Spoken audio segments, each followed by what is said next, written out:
Welcome to the SpartanMag.com VCast. Jim Comparoni, Paul Konyndyk, East Lansing, Michigan. Hey, give us a like here on the channel. Subscribe to the channel. Go to SpartanMag.com. Become a subscriber. We'd love to have you over there. Continuing to cover the coach search as it develops. It kind of starts and stops. We've got our eye on it over there. We appreciate all the new subscribers over there. A lot of new subscribers going over to SpartanMag.com. Good to have you over there. Right now, Michigan State, we were covering Michigan State's football press conference today, day 2 of press conferences this week. Michigan State basketball playing Wednesday. Hillsdale College coming to Breslin Center for the first exhibition game of the year. We were at practice yesterday watching Michigan State's basketball team. We will talk about that in a moment. But first of all, today Jim Salgado, Michigan State's cornerbacks coach, came out and spoke a little bit. And I was impressed with his demeanor. We'll talk about that in a minute. But also Sam Levitt, Michigan State's quarterback, coming off an interesting performance against Michigan, and Katin Hauser also spoke. Of course, Michigan State, wheels coming off the season. Coaches doing what they can to keep them motivated and continuing to play hard, which is not a given in this sport. Once a team starts losing sight of reasons to play, they're trying to still instill reasons to play for these guys. And as the players say, the guys that are here are still playing hard. I respect them for that. I thought Michigan State did play hard against Michigan. Michigan was just that good. Individually, I didn't have a lot of Michigan State players, believe it or not, that I could criticize a whole lot. They just played a really good team that played really well. As far as Salgado goes today, I was very impressed with his disposition. A lot of stuff there, Paul. Pick and choose anything around there you want to talk about. I'll start with Jim Salgado. I think when a guy's been in the NFL as long as he has, and he's got a college background, he's got an Ivy League background, and he's got a reputation for being a good teacher and whatnot. And in the NFL, it's not as much like nuts and bolts mechanics. I think coming back to the college scene, coming back to this university, working with Harlan Barnett, who he's always been close friends with, I think he enjoys the teaching aspect of it. And I think that he conveyed that today as well. But I also think that they've got a young defensive backs room, and I feel like he understands that that he can give these guys a lot of skills that they can use moving forward, and I think he's enjoying that. And I think he's got the professionalism from the NFL aspect of, you do your job no matter what. And so I think he brings that. He's been through some tough situations, but the teaching aspect of it, I think he genuinely, even though this is a bad situation personally, probably for him, I think he enjoys working with these young guys. And, you talk to some of the guys like Malik Spencer is out there today. He's genuinely still enthusiastic about what he's doing. And I think, I think Salgado's energy, Harlan Barnett's energy, that positive vibe, guys like Courtney Hawkins. I mean, I think with young players, you can still get through to those guys because they want to put what they can do on tape, and they're getting an opportunity. I think there's good character there. We talk about Hawkins, Barnett, and Salgado. I don't think you can fake that. I think Salgado is a guy that wants to teach, like you said, and he says it's a blessing to go out in the field and work with young people on the football field every day. He's having no trouble being motivated. He's in a transient sport. He was, coaching the NFL every year. Every year you could lose your job. And Michigan State's assistant coaches, we're not going to beat around the bush. Good chance that 80+% of them are not going to be here next year. That's just the nature of a coaching change in college football. Salgado has to know that, and he's okay with it. Seems like, he'll catch on somewhere, maybe here, who knows, but I'm impressed with him. Even if you're a good coach, even if you're well respected in the profession, you might not make it. I was looking at, listening to the Illinois radio broadcast last weekend on the way in here, and I'm like, oh, Jim Leonard, the fine defensive coordinator for Wisconsin for all those years. I'm one of the most respected dudes in the business. He's a defensive quality control analyst for Illinois. So just because of what you've done in the past doesn't mean that's going to guarantee you a job in the future. And for these guys to come to work every day, as fans, you expect that. I understand that you expect, these guys are making a lot of money, but a lot of you out there have been in jobs that have been in transition, and you're taking all your vacation time or whatnot, or trying to prepare for the next thing. I give Michigan State, the guys that are working hard, I give them a lot of credit, and it's not just like some assistant coaches, it's also some people in the recruiting office. And so kudos to everyone that's continued to do their job. And I don't think players would be doing their job unless they saw the example of adults doing theirs. And so I think there's some good things going on. Whether it leads to wins or losses, it probably isn't going to do that in many instances, but at least they're competing. Right. And talk about good coaches that have been here in the past, that have been part of outgoing coaching staffs that have been good coaches. Jeff Stoutland, I mean, he's had a great career in the NFL as an offensive line coach for the Eagles. He's been great there. Prior to that, he was Miami Hurricanes, Alabama. He was here as an offensive line coach with Bobby Williams, was retained, John L. Smith, and then when D'Antonio came in, D'Antonio had Roshar, and D'Antonio liked Stoutland a lot, worked with him in past staffs, but Stoutland was a guy that just, there wasn't room for him here, and he had a great future elsewhere. Good coach, just sometimes there's not room. So the coaches are still working. As far as we can tell, most of them are. I think Salgado, I know Salgado is. He's got a young defensive back group. We talked to him a little bit about Chance Rucker, Dylan Tatum, a little bit about Caleb Coley and some of those guys. And Rucker's been an interesting guy this year as a true freshman coming on the scene to become a starter. You don't see that guy getting burned in pass defense. He's a young guy, so he could do better in terms of defeating blocks and playing the run, which is understandable. Charles Brantley, we've not seen him since the Iowa game, since before the Iowa game. He played his 4 games, haven't seen him since. There's news, about players going into the transfer portal, Simeon Barrow, Keyshawn Blackstock making it official today. We knew that Simeon Barrow was going into the portal since yesterday. I was surprised by that. Not surprised maybe that he'd be interested in doing that. That's a guy that's been a good football player for 2 or 3 years from Georgia, was supposed to be Michigan State's best defensive player this year, in my opinion. He's been slowed by some injuries and stuff and hasn't had the season maybe that I expected. He hasn't been the disruptive force that I thought he would be based on how he played earlier in his career and the things we were hearing in August. Good kid, intelligent kid. A guy that I always thought Michigan State was going to have to play defense on to keep people away from him. I was impressed that he didn't go into the portal last year because that schools came after him. So Barnett said they've had conversations with him and he knows he's going into the portal. The timing of it, he's already played X number of games. He sat out the COVID year, which everybody did. So I guess he still has a red shirt that he could have used, but he's already played 5 games. So why go in now unless you're trying to preserve health so you can go into the portal for your next opportunity? I'm really not sure why he would go now. He's playing through some bumps a little bit. Maybe that had something to do with it. We don't really have answers on that one. No, and he's the guy that was touted as just a couple weeks ago as one of the team leaders. So it's interesting to see a guy with that kind of reputation would go in. Now, the question I have is, he's played with a lot of bumps and bruises. He's got some good ability, but he's never quite, a lot of defensive tackles have played through bumps and bruises, whether it's Jarrell Worthy, Raekwon Williams, Mike Panishuk, that's part of the position.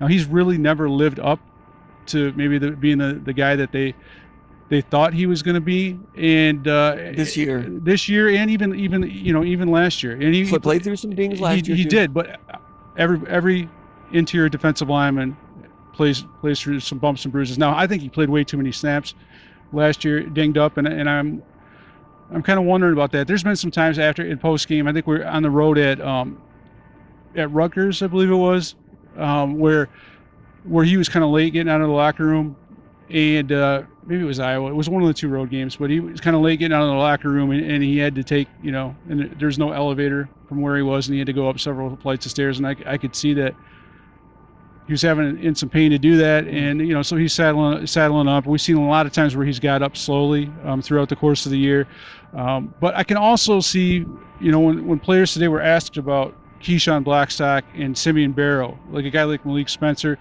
who's not very good at hiding his emotions. You could tell that he was disappointed in Simeon Barrow. Like he didn't want to talk about those guys, but he said it is what it is. But you could tell body language wise that maybe he wishes some guys would have stuck it out a little bit longer. That's where you took that. I wasn't so sure. You were closer to it than I was. I didn't notice that, but yeah, because I just there's a pause there, and Malik Spencer's an opinionated kid. I'm sure he's like one of those guys that talks nonstop on the. He's got a personality kind of like Jeremy Fears a little bit in basketball, where he's very. The truth is coming out. Yeah, like he keeps it real in his mind, and I could tell by the body language when you mention those 2 guys that that maybe he's not going to disrespect anybody on his team, and he's not going to question decisions publicly, but he wants to keep it focused on moving forward. He wants to keep it focusing on the games that are ahead, and he wants to focus on self-improvement. All right, and Barrow, he went down with an injury early in that Michigan game and came back into the game. Credit to him for that. played 42 snaps that day. He played more snaps than any defensive tackle. Yeah. And one of the things we talked about early coming into this season was how those 3 defensive tackles had to play too many snaps last year as the game went along. Hanson, Barrow, and Derek Harmon, right? So they went in, and they had moved Jalen Hunt and Deshaun Mallory to defensive end last year for other reasons.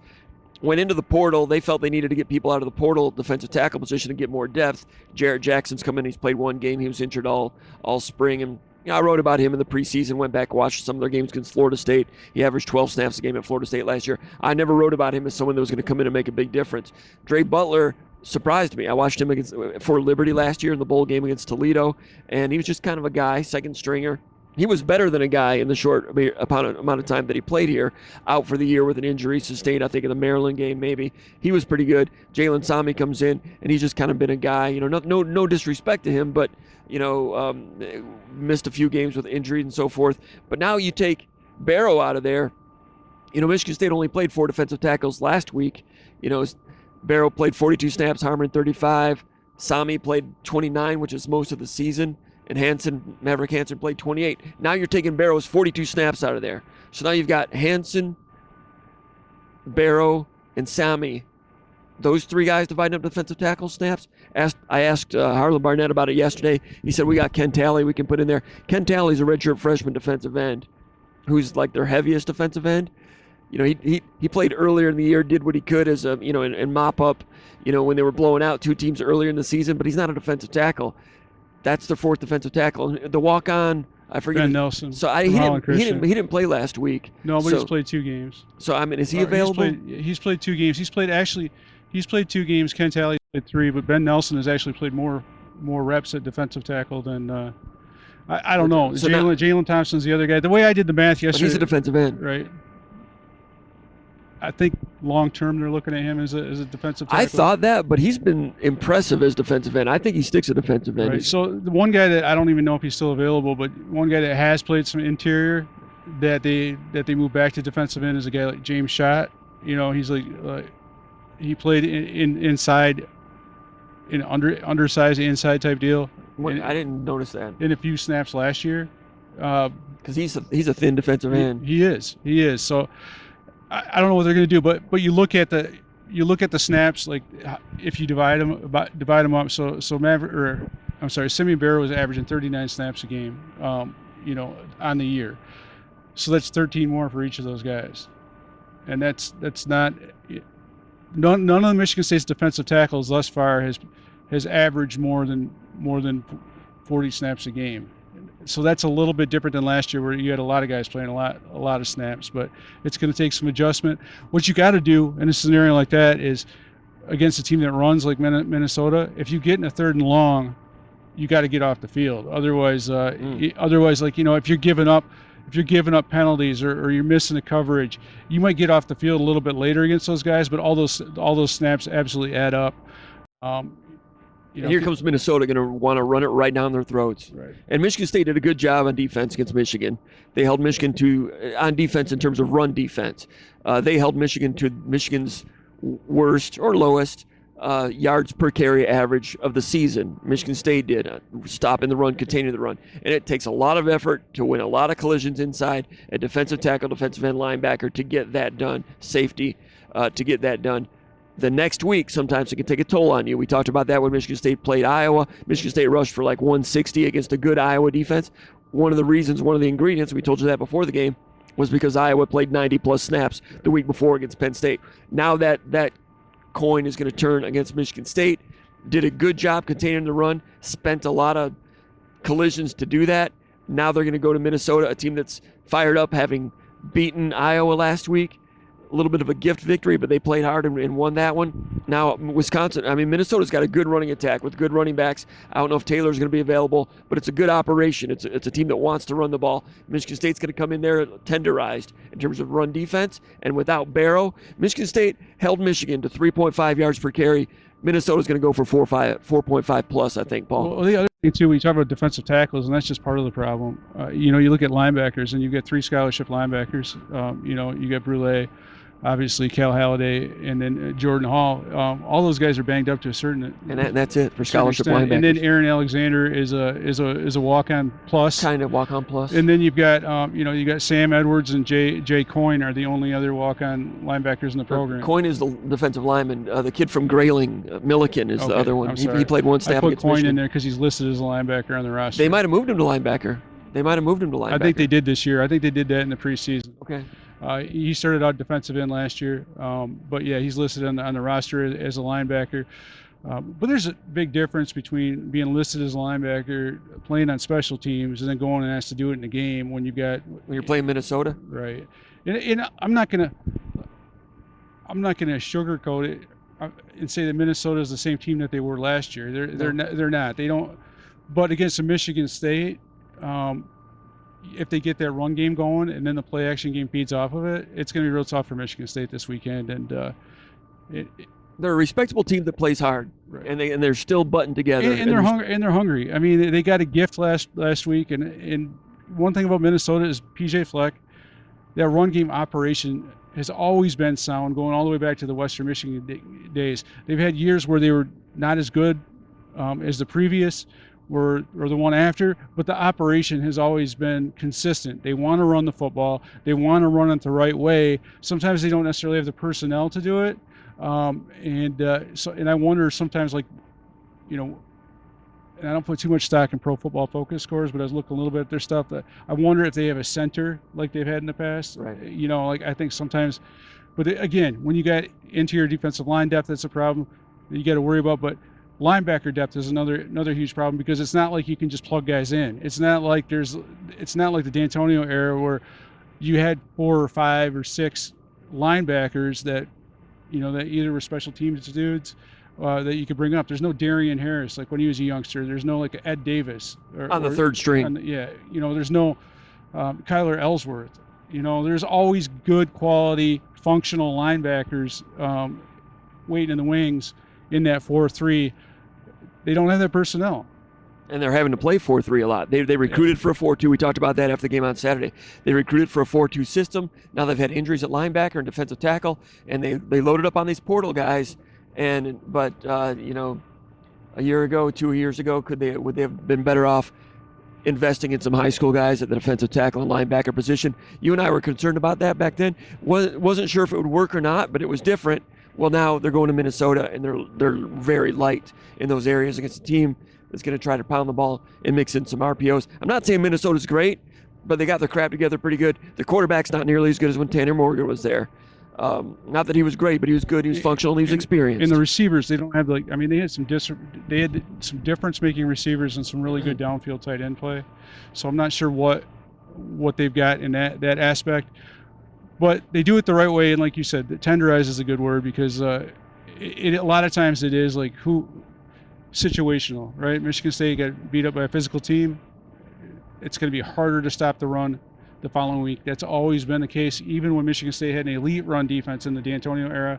When you played that grueling schedule, when you played back-to-back against teams that ran the ball well, then you might give up some running yards to Indiana that you didn't expect. Things get loose, and they can't be loose this weekend. Michigan State has to, they have to be correct, and they have to play, not only firm, but they have to play, just be dialed in mentally. The mental fatigue is the biggest concern in my opinion. And Barnett talks about, he said yesterday he's told his team that tomorrow is going to define how the season goes and how the rest of the season goes. And I don't disagree with that necessarily. I mean, that's what you tell your players for the next game.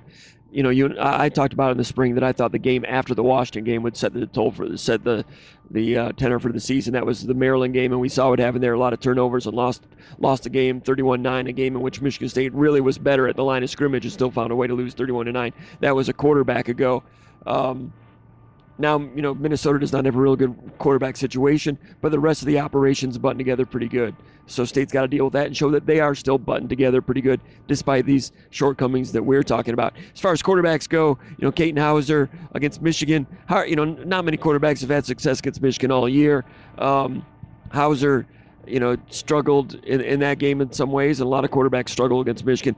Sam Leavitt came in, played against the second-string defense, but regardless of the defense, the tools were apparent. Foot quickness, moving in the pocket to get to angles, escaping out of the pocket on a third down scramble showed some speed. late hit, kept a drive alive. Third down, a little comeback pass, 3rd and 7 to convert a third down to Antonio Gates. Looked good on that one. A deep in route to Parachek on a third down conversion. Actually, it was 3rd and 14. He was marked short of 4. It was 4th and 14. Gained 13. Bad spot. Should have been a first down. Real nice read. Real nice throw. Low and away so Parachek could go down and get it.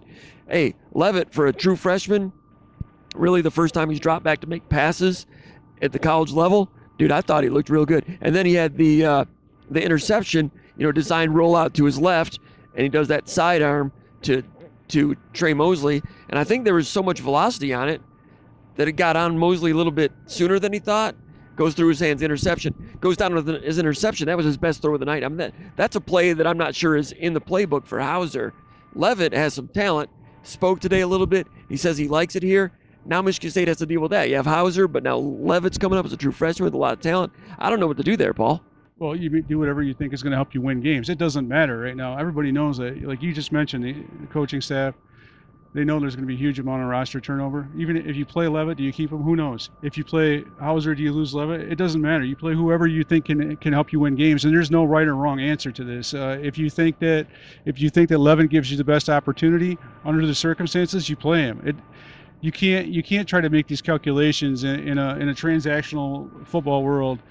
You can't say I'm going to do this because X or Y or Z is going to happen. I think as soon as you start doing that, those are loser moves. When you start trying to ball game how you conduct a game with regard to scenarios that haven't transpired yet and may not even transpire, may transpire regardless of what you do. And I think.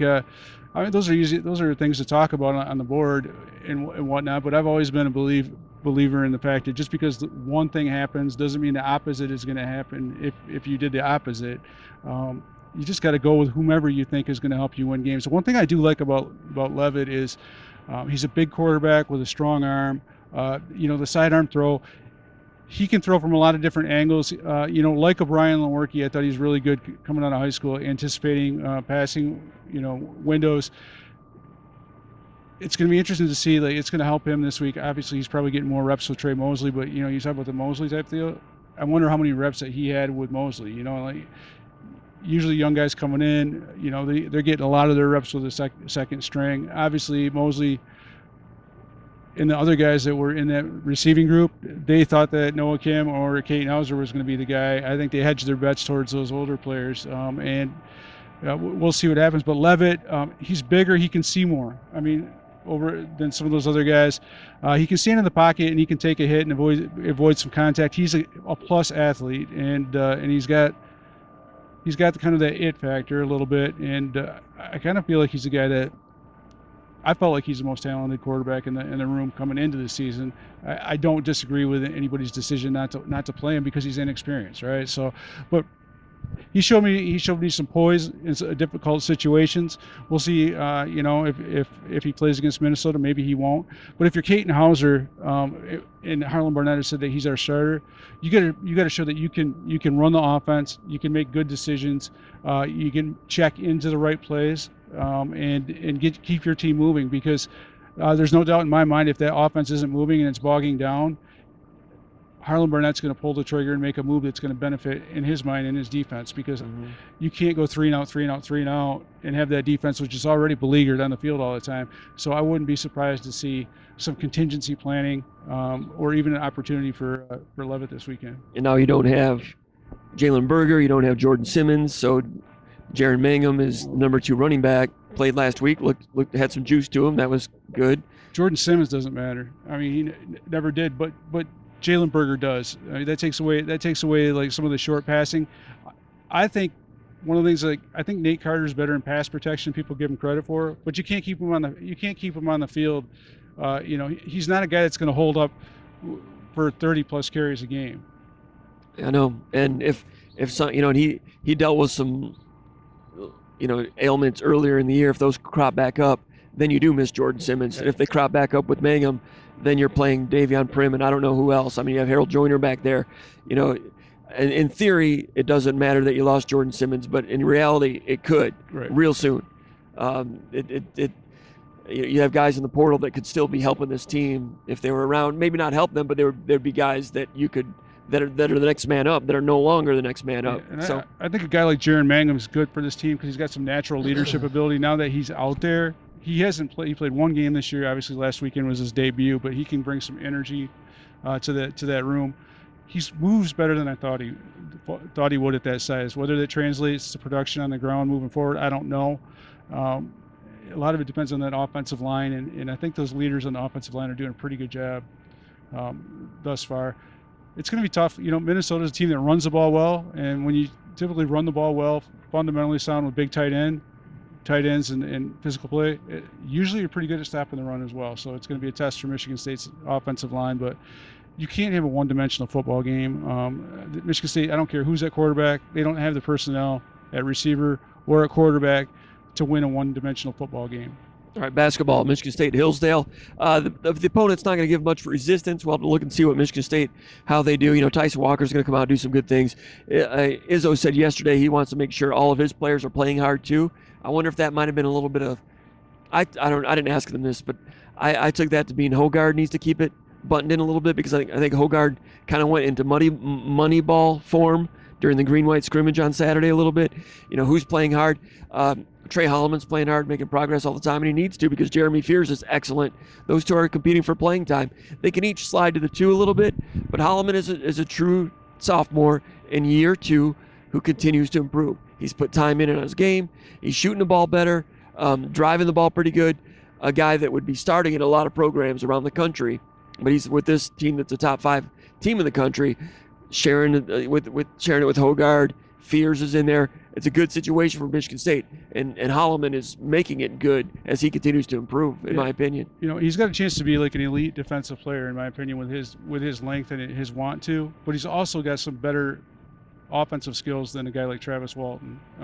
So this isn't a team that needs like a Travis Walton type leader. They've got a lot of guys in that that. Well, they probably could use a Travis Walton type leader, but they don't need Trey Holloman to be that guy right now. But he needs to be able to contribute. He's going to give maximum effort. And I think guys like Holloman and Fears, those guys are the carrot for dudes like Hogard. Hogard cannot take his foot off the gas. And we've seen last year he made significant progress, but there were a couple games where he was where he tried to be, too much and one type stuff, rely on what he can do in the lane as opposed to passing the ball, finding an open teammate. Yeah, there's none of that this year. I mean, one of the things that Holloman told me on media day is, when you're playing point guard this year, when you make a mistake, everybody knows about it. It stands out a lot because you always have to be on, because there's so many good players around, and I think that will benefit AJ Hogard. There's a couple things I'm going to be really, looking for in this game. One of the things I don't know is going to be that backcourt dynamic. I know that Jaden Akins wants to have the ball in his hands more, and he feels like he's put in the work to be able to do that. So how is that going to work with a bunch of other guys that can also handle the ball? That's kind of my one area that I'm going to be looking at. The other area that I think I really need to see is I really want to see if Michigan State at the 4 position can stretch the floor. They're not going to need to do that against Hillsdale, but they certainly will have to have a 4 capable of hitting a face-up jumper in the next exhibition game on Sunday against Tennessee. And for long-term cohesion and the ceiling of the team, they've got to find ways to overcome the loss of Joey Hauser. And that's something we've talked so much about, how this team has all this talent coming back. They don't have a dude that dropped 79 threes and shot 46% or 43% from behind the arc. From the 4, no less. Yeah, and also was a huge rebounder for Michigan State, or consistent rebounder. Now, I don't doubt that they're going to find a way to overcome that rebounding. I think that's the case, but there's no... To me, until I see it with my own eyes, that someone's capable of stretching the floor with a face-up jumper from the 4 against human beings, not air, then I'm going to say it's a work in progress. And this may be something that we've seen over time in other teams where there's a guy capable of it, but it takes all season for him to get there. Yeah. I don't know where Michigan State is at with regard to the 4. That's a huge variable this season. Malik Hall is the starter at the 4. He's a guy we're going to be talking about all year and watching that progress.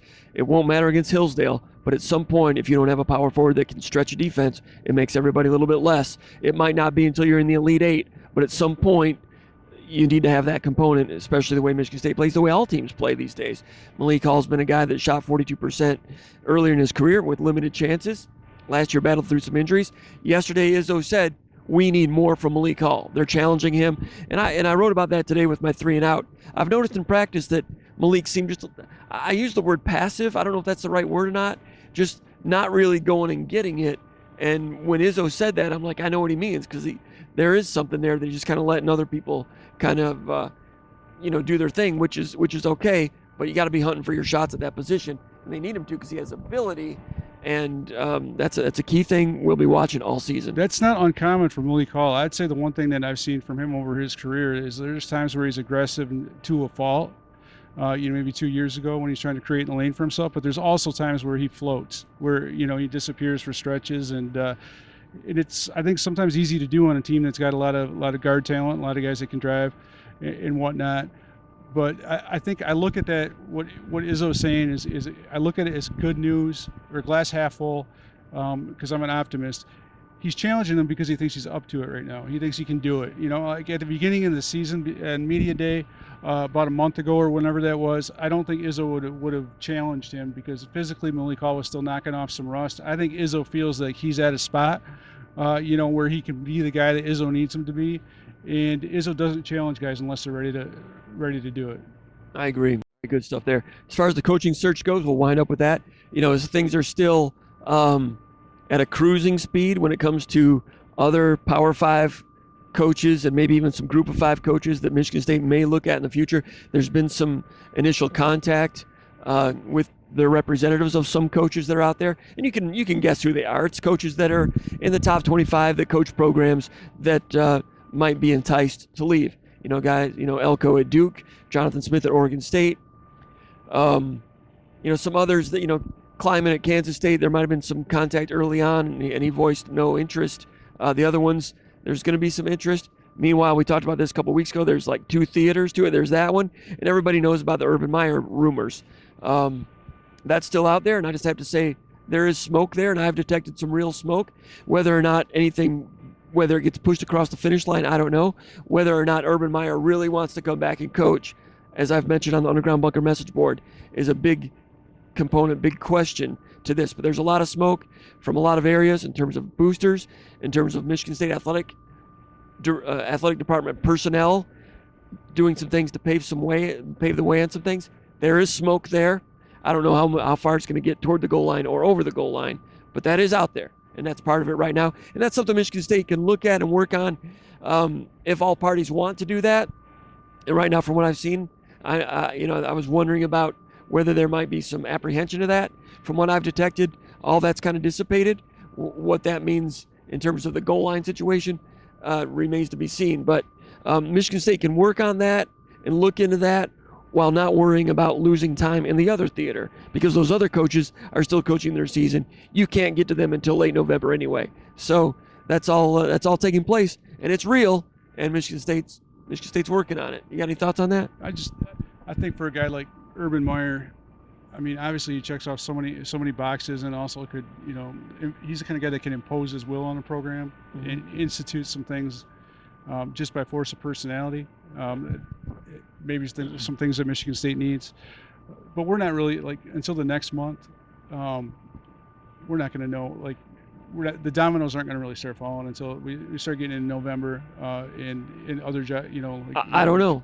Right. I don't know what I don't know. The good thing is, from my perspective, is that you want to know, if you're in that band, on the bandwagon that really wants Urban Meyer, I think it's probably helpful to know that it doesn't appear that there's roadblocks on the Michigan State side that will prevent him from coming to East Lansing. That's the way it looks to me too. Yeah. So I mean, I guess that would be my takeaway. Yeah, in terms of what we detected with sources and so forth. Whereas 3 weeks ago there was a question there, but not so much now. And Myers had a couple statements here and there. You guys all know that. We'll talk about that at the bunker a little bit more. But anyway, basketball on Wednesday. We'll continue to check that out, and the coach search stuff happening all the time, including last week, some interesting things that we were chasing around. That there was some smoke there. Maybe we'll get to that a little bit later at another time. But for Paul Konyndyk, anything else? For Paul Konyndyk, my name is Jim Comparoni. You've been watching the VCast from East Lansing with the Spartans. You've been watching the VCast at SpartanMag.com.